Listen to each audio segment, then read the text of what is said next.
আমার অমৃত সন্ধানী চ্যানেলে আমি আবার এসে গেছি আর একটা নতুন রিডিং নিয়ে। তো বন্ধুরা, আজকে যাদের রিডিং করব তারা হলো Capricorn, sun, moon, rising and Venus. আর রিডিংটা অক্টোবর 2025-এর জন্য।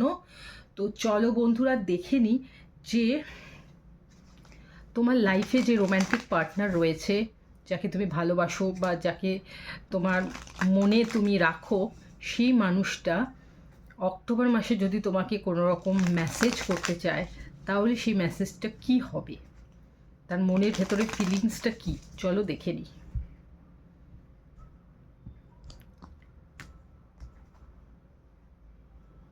Capricorn, sun, moon, rising and ভেনাসের জন্যে।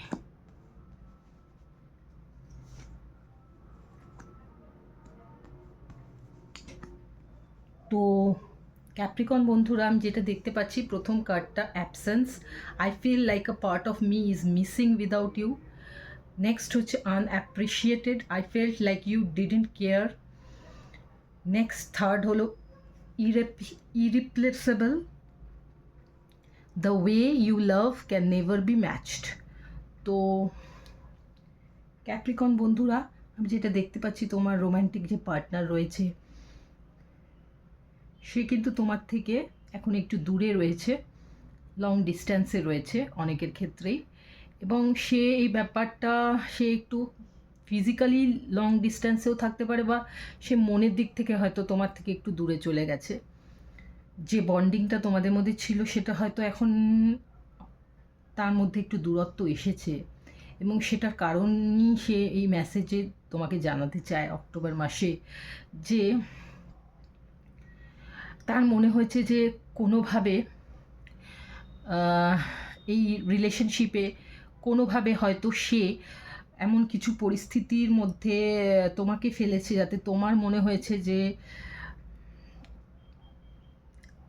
সে তোমার আর কোনো কেয়ার করে না, বা সেই জন্য হয়তো তুমি তার থেকে একটু দূরে সরে এসছো, এবং এখন সেই সিচুয়েশনটা তার মনে হচ্ছে যে তুমি বুঝি তাকে আগের মতো আর ভালোবাসো না, সেই জায়গাটা তাকে দাও না, যে সময়টা তাকে দিতে, যে ভালোবাসাটা তাকে দেখাতে এতদিন, সেটা এখন দিচ্ছ না। এবং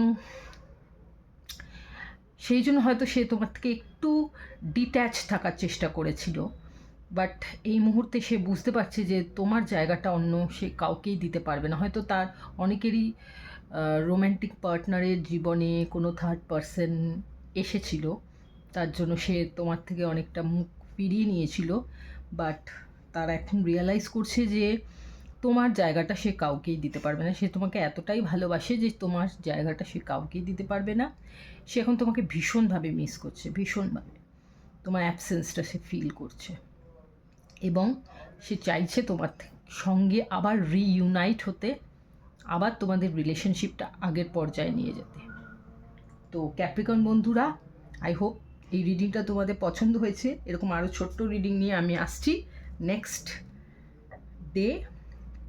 ততক্ষণ সুস্থ থাকো, ভালো থাকো এবং আনন্দে